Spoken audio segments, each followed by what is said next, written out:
Yeah, this is the clean Bobo, Baba Moto, Ricky Fire. Yeah, happy 2020 to all my fans, friends and family, all my haters and my enemies. This is a quick reminder.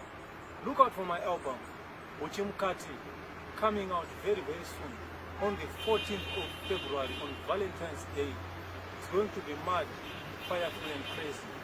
Don't forget to subscribe on my YouTube channel, Ricky Fire Music, and like my Facebook page, Ricky Fire Music, Instagram, follow me, Ricky Fire Music. Usajaja buku nekava, vura mune uchimkati. Usasaize usati wanzwa, vura mune uchimkati. Ajina mosha bebe shibage, vura mune uchimkati. Usasaize usati wanzwa, vura mune uchimkati. Well, usasaize body pamwe injini ihombe, kuti musaiza hanongoto